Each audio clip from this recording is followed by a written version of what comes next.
আমি কোনোদিন অস্ত্র জ্বালাতে জানতাম না, অস্ত্র ট্রেনিং দিয়েছি। আমার নেতা খোকা আজকে নাই। ঢাকা শহরে অলিতে গলিতে সেদিন খালি পায়ে হাফ প্যান্ট পরে একটি জামা 15 দিন গায়ে পরেও আমরা সেদিন স্বাধীনতার পক্ষে কাজ করার সুযোগ পেয়েছি।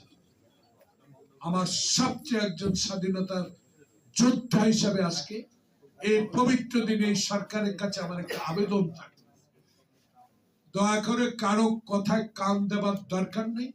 জনগণের প্রত্যাশা পূরণে আপনাকে যে দায়িত্ব দেওয়া হয়েছে সেই দায়িত্ব আপনাকে পালন করতে হবে।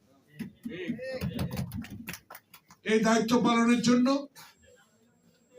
আপনার সমর্থন দরকার। আপনার সমর্থন আল্লাহ পাক দিয়ে দিয়েছে। আপনার ইজ্জত আল্লাহ রক্ষা করেছে। আপনার ইজ্জত বিশ্বব্যাপী, আপনার ইজ্জত আছে বিশ্বের দরবারে। আপনি একজন গুণী ব্যক্তি।